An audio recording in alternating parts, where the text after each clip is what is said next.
All right. Yo. Another week, another fight podcast. As always, it's your boy Mehran. I am here with the illustrious Dave, How's it going, everybody? and we have a jam-packed episode for you today. The Premier Boxing Championship has returned in full force, and we wanted to go over what they have in store for us as we're both big boxing fans. So, Dave, why don't you take it away and show us what we got in store for the next couple months?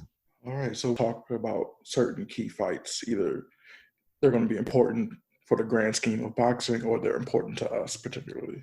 So before we jump into these fights, why don't you define a couple terms for people? Because I know, especially for newer boxing fans or more casual boxing fans, it's often a bit overwhelming. These are all PBC fights. Yes. Why don't you define what PBC is? PBC is Premier Boxing Champions. It is owned by Al Heyman and some level Floyd Mayweather. It is typically assumed to be the Black Boxing Network. They fight on Showtime and Fox primarily.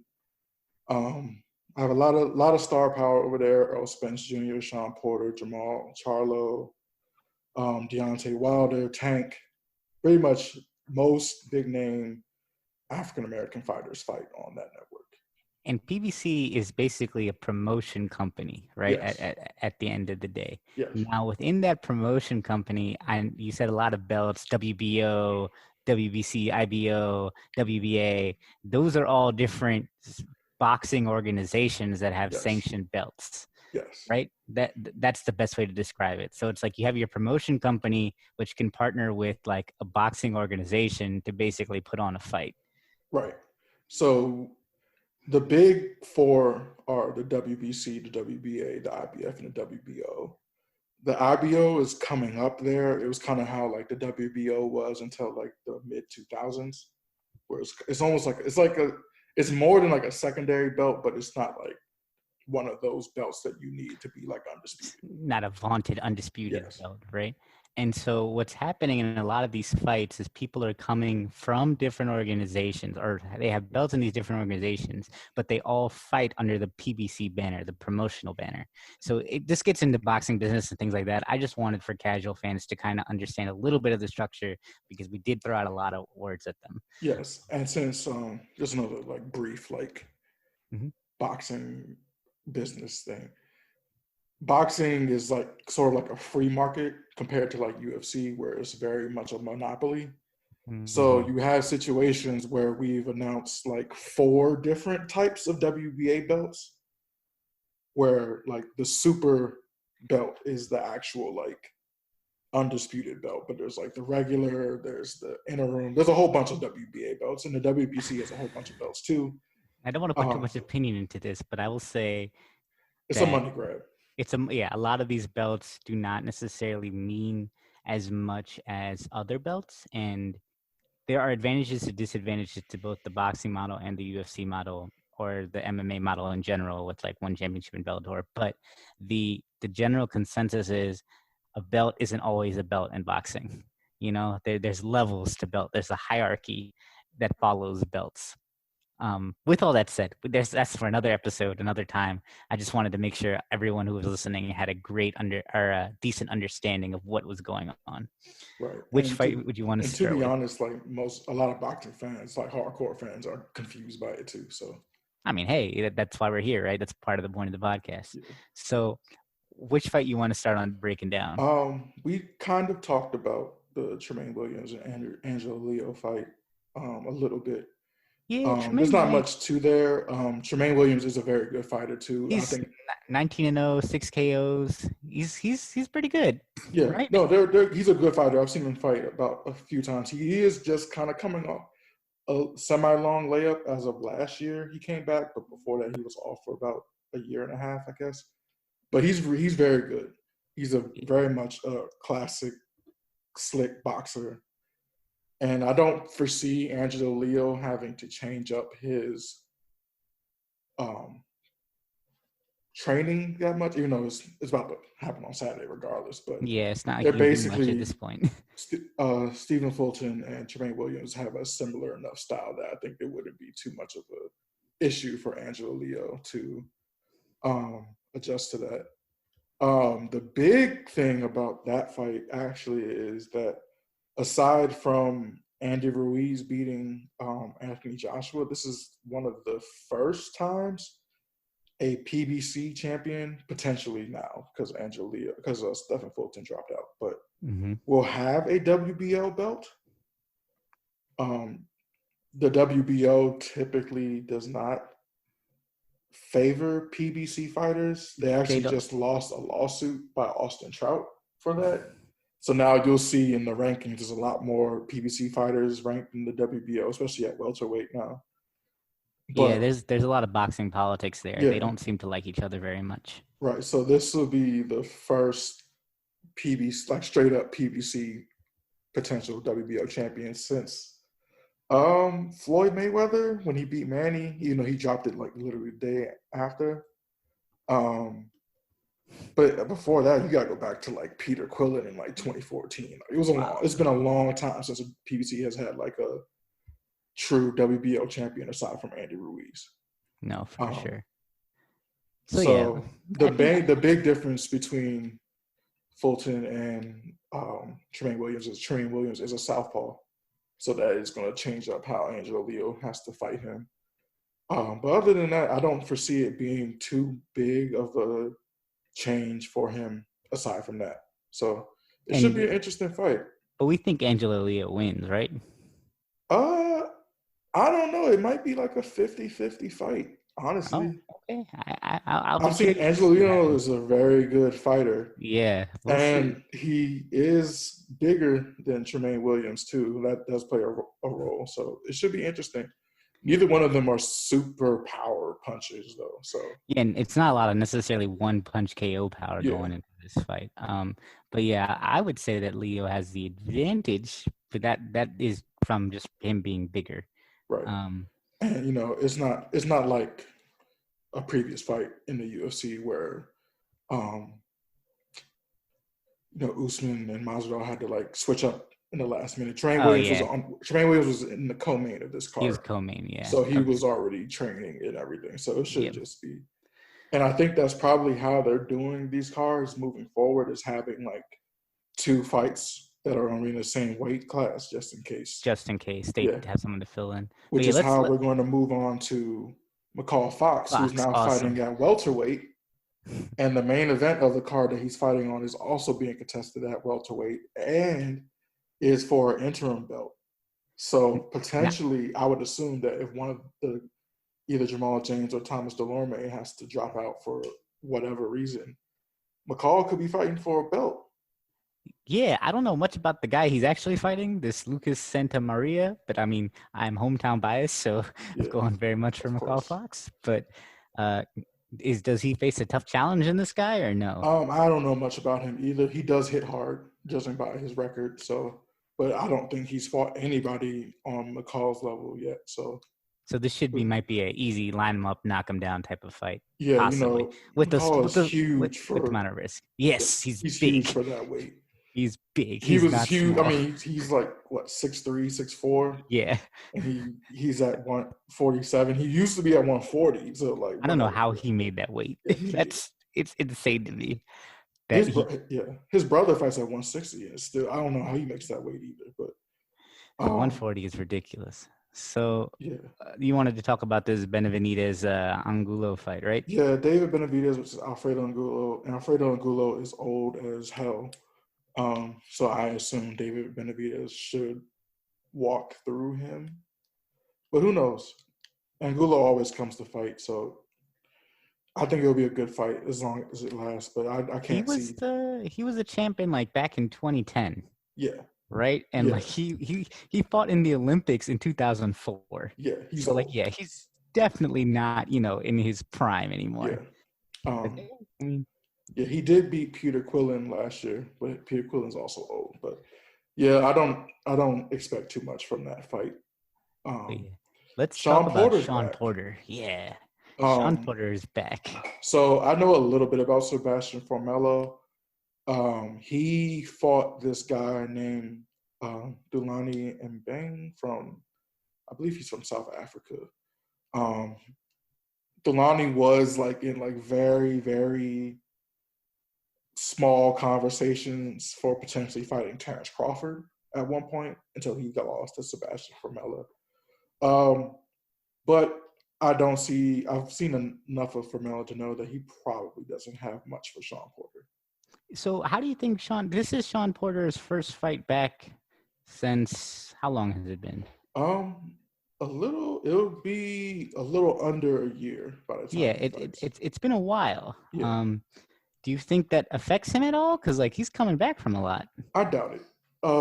He was in a tough fight with Earl, but Yeah, Sean Porter is not one to like be out the gym. He's very that's much a true. gym rat. So I expect him to be in shape. I expect him to be prepared for this. And a fighter of Sean Porter's caliber should not necessarily be losing to a fighter of Sebastian Formella's caliber, even though Formella is undefeated. Yeah, and I mean Porter lost to Errol, but one of the things that makes me such a fan of Porter is he fights so many people whose names I know, if that makes sense, right? Like he fights, Paulie, he fights Thurman, he fights people where I'm like, oh, I know who you're fighting. You fight Errol. And so the fact that he's fighting someone I don't know on his first fight back, I'm pretty sure he's going to do really well, Right. Yeah. And I hope so, because I'm a Porter fan. Like I like Sean Porter. I think he has a good style of boxing, and I think he's had a good career, if that makes sense. Yeah. Like I said, I expect him to pretty much dominate this fight. I'll be completely shocked if he does not dominate this fight. This is at welterweight, right? Yes. Yep. He's 147. Yep. On 9/19, the Erickson Lubin Terrell Gausha fight, that is going to be very, very interesting. Erickson Lubin is, to me, one of the most underrated fighters in the whole sport. I think people count him out because when he stepped up to fight Jermell Charlo, he got knocked out. And that's a hell of a fight to step up to, right? Yeah, he was very young. He was very unproven. And I commend him for taking that fight, but he wasn't ready for that fight at that point. But since then, he's undefeated. He's looked great coming back. And I'm not one to believe that he is like this chinny fighter. I don't consider fighters to be chinny just because they got knocked out once. And he's pretty young, too. Like, he's too young to be chinny. He's like 24. 23, 24, yeah. And then on top of that, like, I don't know. I think he's 22-1, right? He has 16 KOs and 1 KO. That's not what you call chinny. Yeah. He is an incredible boxer. He was the number one. Sure. He was the number one prospect coming out of the amateurs. He turned pro instead of going through the Olympic trials. And he's southpaw, and he's fought some people. And Terrell Gausha is not no slouch either. He's a 2012 Olympian. Yes. Very talented.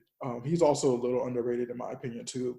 I think it's a 50-50 fight. I do favor Lubin in this fight, but it's going to be good. And, the winner presumably fights the winner of Jason Rosario versus Jermell Charlo, which we'll talk about in a little bit. The King Tug fight, I'm not going to talk about it too much. I'm confused. Now you got to make a pick, Lubin or Terrell. I said Lubin. I'm picking Lubin. Oh, Lubin. Okay, gotcha. Yeah. Mm-hmm. I'm not going to talk about that fight too much. I just don't know why he's going to be fighting for another shot at Gary Russell when he lost to him pretty decisively, pretty soundly. I remember watching that. Fight. That was pretty sound. It wasn't necessarily close. And then podcast favorite Alicia Maya and Jerron Ennis is coming back.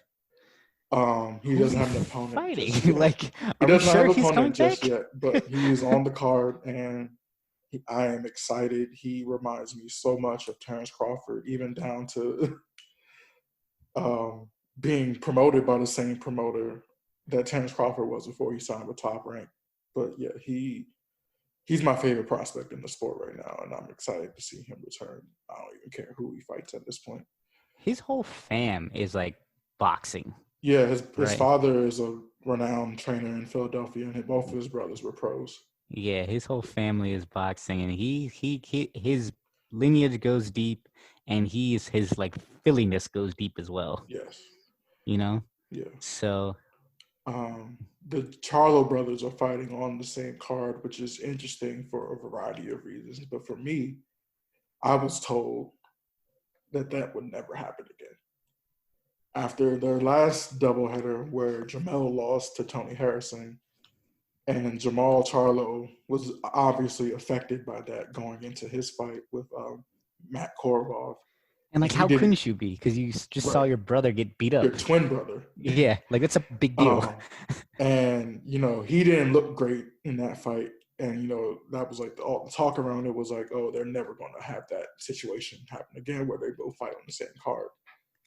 I But think in COVID times, like you kind of have to, right? Because yeah, it's like one's going to be in their training. You might as well have the other one be in their training. It just makes more sense right now, especially right now, given all the things they'd have to do and how like close they are. right. So Jamal Charlo is fighting Sergey Derevchenko, and that is a That's a good fight. fight. That is a I see a fight. lot of people counting out Sergey, and I don't know why. Because in my opinion, he beat Triple G last year. I mean, you could say that about a And lot of people. yeah, but like him for Yeah, sure. that's Like I okay. thought that was like more clear than any of the Canelo fights. I thought he beat him. And he comes to fight, and he is very talented. Um, I believe, if I'm not Ukrainian mistaken, guy, like he yeah, comes. If I'm not mistaken, he beat Errol Spence in the amateurs too. But yeah, he's very, very talented, and Jamal Charlo is also very talented and very powerful. But I think that if he can't hurt him, he's gonna be in for a rough night. Especially because Sergey is like he's very technical, right? Yeah, Like if you can't hurt him, then he's gonna outpoint you to death. yeah, and he's also extremely aggressive too. He's technical and aggressive. He's not like a Or yeah, he's not technical stick. like running away. He's Yeah, but in that like in that aggression, he definitely knows how to score, right? It's not just like it's not just a pure pressure style, in my opinion. right. It's an Yeah. aggression that is designed to score you points. Hmm.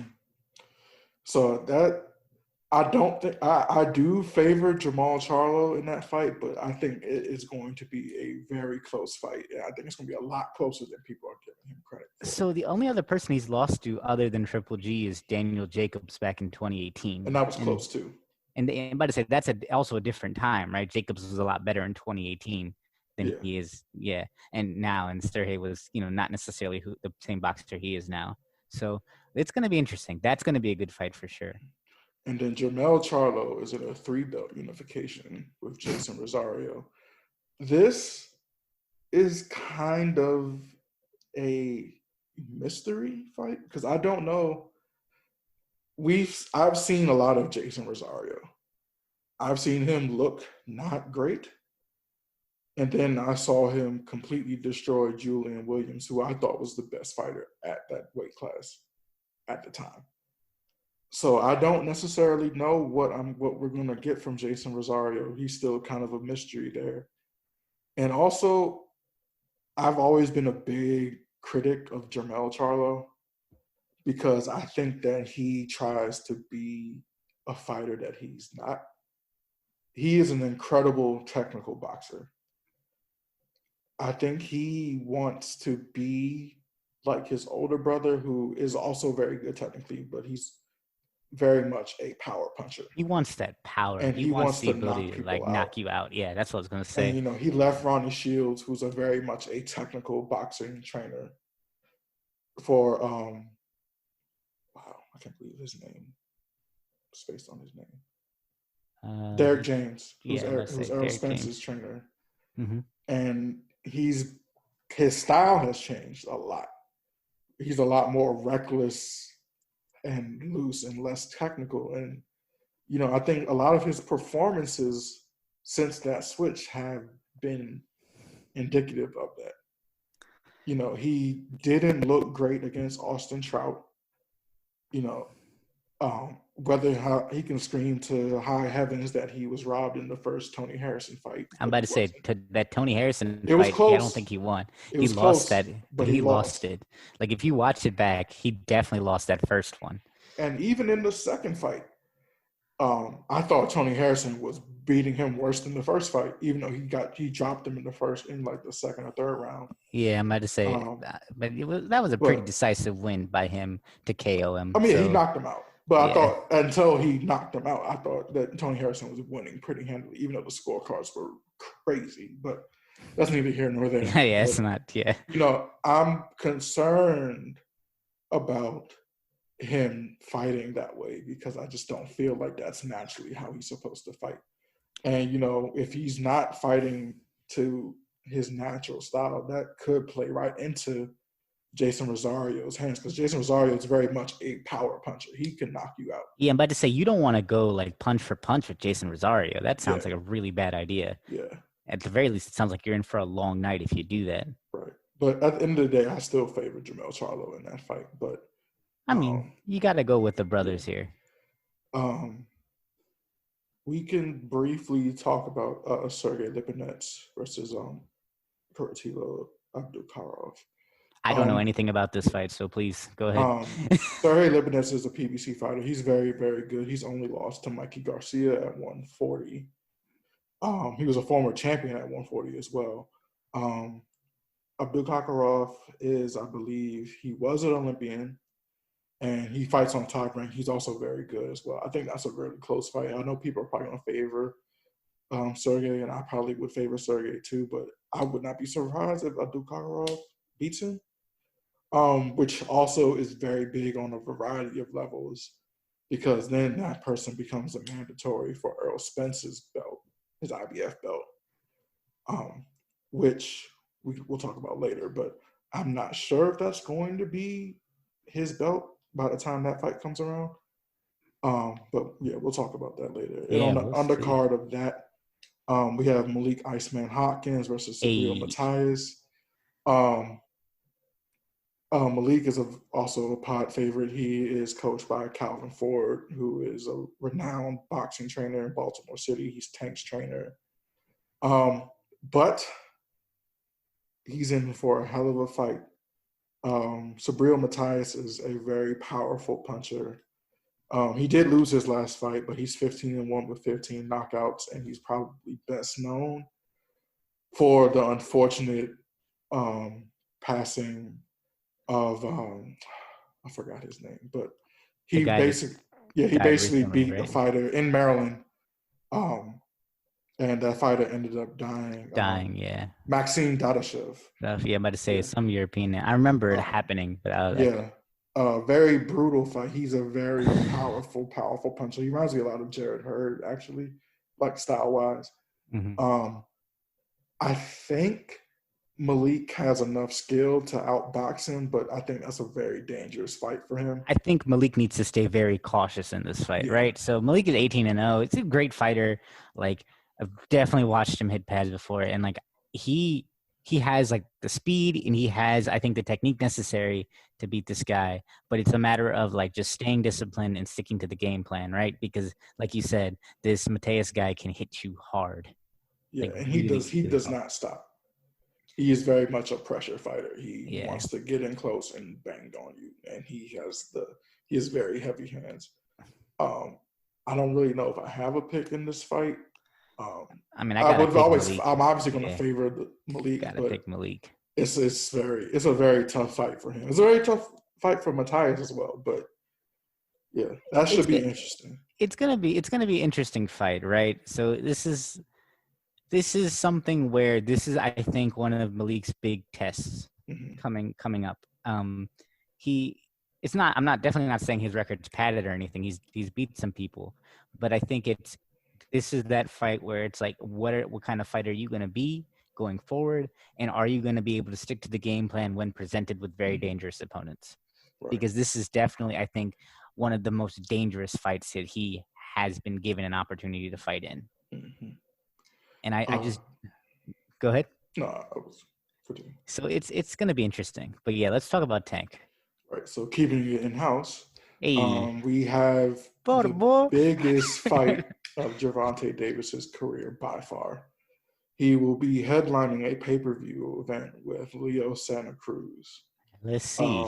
In weird circumstances, he's They are both fighting for Leo's world championship at 130, which was also formerly his championship that he vacated to move up to get the regular WBA belt at 135, which he won against Yuriorkis Gamboa.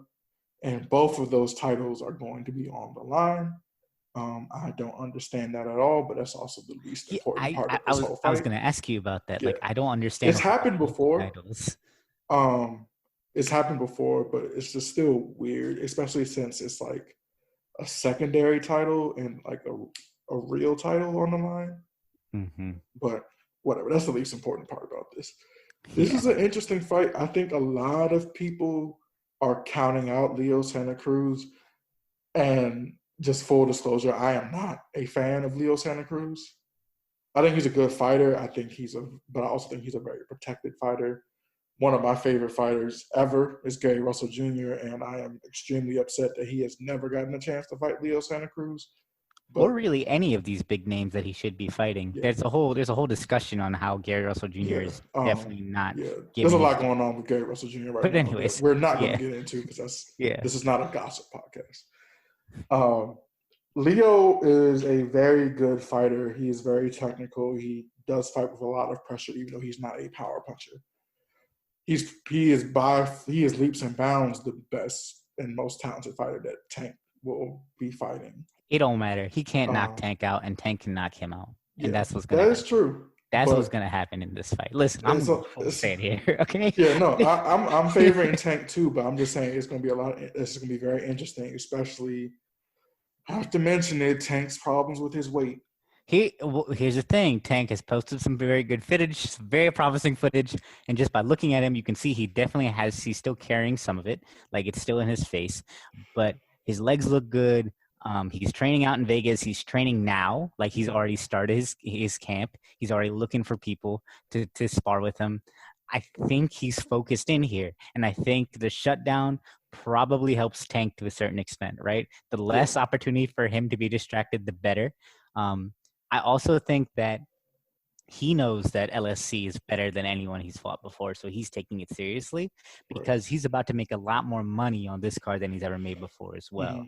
And Leo is the smaller guy. Leo started at 118. Exactly. How's So, that? Yeah. but Leo is very talented, and I expect it to be a better fight than people are giving credit for. But I do expect Tank to pull out the win. I fully expect Tank to knock this guy out. Like, I'm thinking Leo's gonna make it interesting for like 3 rounds, like very interesting for 3 rounds, and Tank's gonna catch him and it's gonna be over. I think with the way Tank is training, the fact that he is locked in, again, it sounds like I'm a huge Tank stan. It's because I am. Um, I really appreciate that man and where he's from, and sort of like the story that he has and how he came up. So I really do think Tank knocks this guy out. Yeah, I'm rooting for Tank as well. And then I guess the last fight that we'll talk about is Errol Spence versus Danny Garcia. There's no date yet. Now it's assumed that it'll be October or November. It'll probably be November since there's already. Isn't Spence too big for Garcia? Like, I don't understand this So fight. I do. It's a very good fight. I think the overused saying in boxing, styles make fights. I think this is one of those Okay, styles make fights. Um, Danny Garcia is probably, if not the best, he is the second best counterpuncher in boxing. that is Um, definitely true. and I don't. I would assume that this is probably Spencer's best opponent to date. Him or Sean Porter, you can probably toss that up with. But I think Danny has a style to give Earl a lot of problems. Break it down. Um, it's really just his counterpunching ability. He's not so much looking to open up a lot, but he has a very, very, very good counter left hook. And he's also his straight right is also really good. And straight right is colloquially known as the Southpaw killer. That is true, and And there's a good reason for that. yeah. But We also have to talk about the elephant in the room. We don't know what Spence is going to look like. That's the other thing, right? Yeah. Because of this whole car crash incident and, rebuilding your entire body and the way you Mhm. walk and the way you move. So under So normal just to, circumstances, I would just take Spence straight up. But with this all in consideration, you have to give Danny a good chance. But I right. still think Danny's too small to fight Spence. But go ahead. Just to give some background for anyone who may not know, about a week or two after he beat Sean Porter in unified welterweight titles, Errol Spence was in a drunk driving accident, a solo car crash. He was driving his Ferrari around 85 miles per hour, lost control, and got ejected from the car. Um, Luckily, he didn't have too many They said he didn't break any injuries. bones. Like it was Yeah, he didn't break any crazy. bones. He lost some teeth and he has some scarring. And I know he said that like parts of his body hurt really badly, but he didn't have any like broken bones. But um, that is a very traumatic thing to have happened, no matter how you came out of it. And trauma does so much to the body. You have to he didn't have. I don't think he had a lot of physical therapy, but he has. He has to His relearn a body lot of has to stuff. recover. And he has to relearn a lot of stuff, right? Because when you get in a serious car accident, you can't go back and hit the heavy bag the next day. Right. Yeah. You know Of what I'm course. saying? And it's Yeah. like, yes, of course, it's innate to him. He's been hitting the heavy bag so long, but that doesn't matter, right? Because at this level, when you don't train for a sustained period of time, it shows up because you're fighting the very best of the best. Right. So with Which is that, also interesting. He decided not to take a tune-up. yes, Um, and which so just with speaks that to his said, confidence in his abilities, but I don't know whether that's the best case for him, especially since the body reacts to trauma in a lot of different ways, and that weight. He is a big welterweight.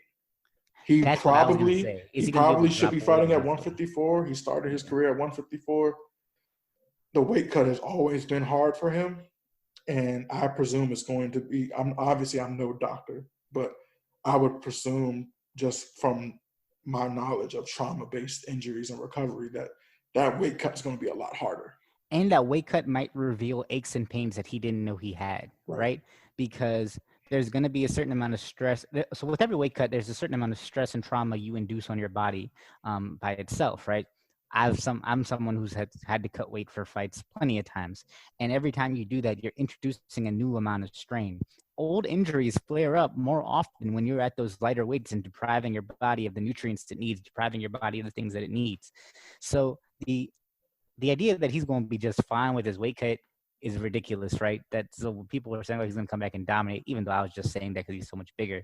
I think he's going to dominate Garcia because he's larger and stronger and is the better fighter in my opinion. Mm-hmm. Um, however, Um, given everything that you've said and given what we know about his car crash, it is up in the air and it does make it very interesting.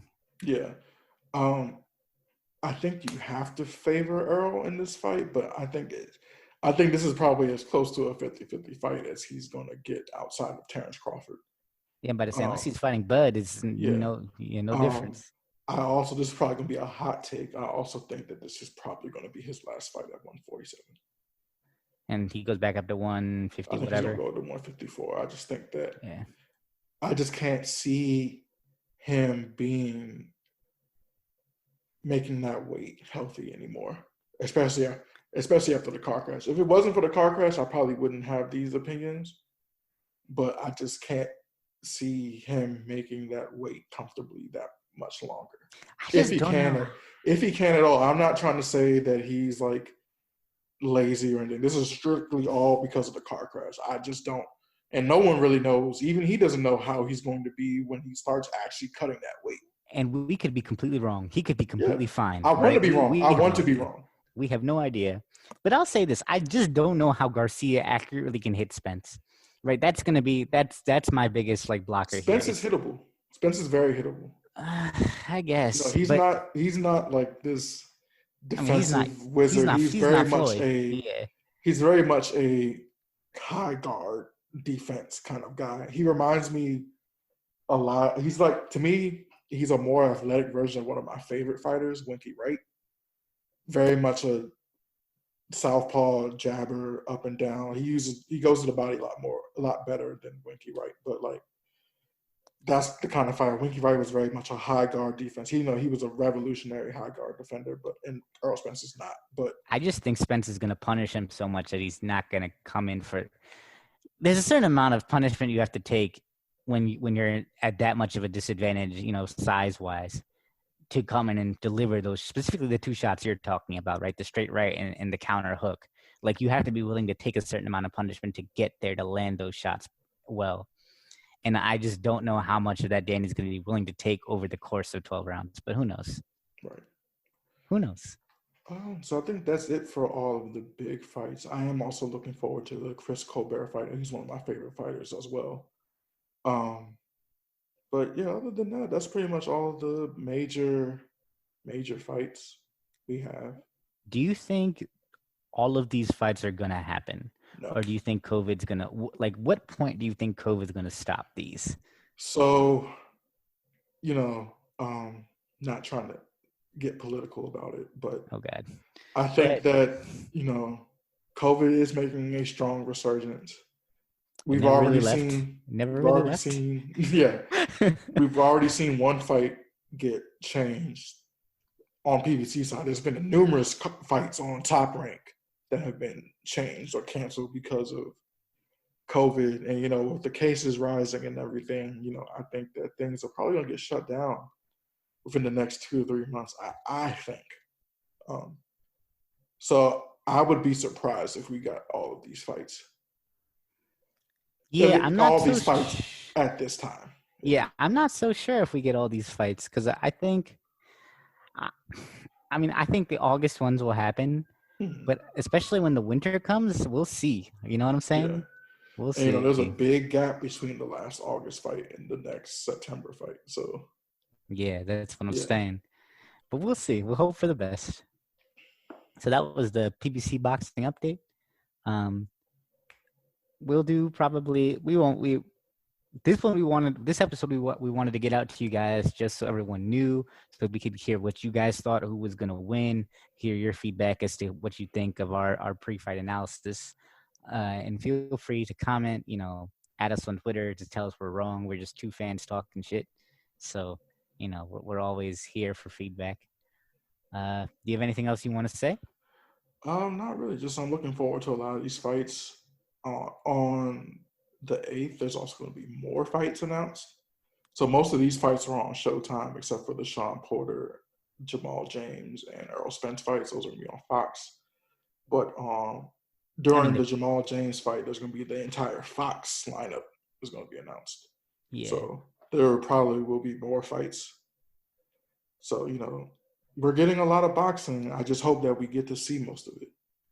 It sounds like it's going to be good boxing too, which is important. Right? Every fight on here is competitive. Yeah.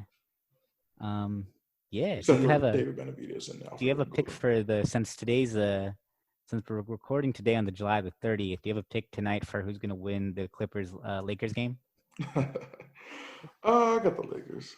I got the Lakers too because Kawhi's in strip clubs looking sad, and All right.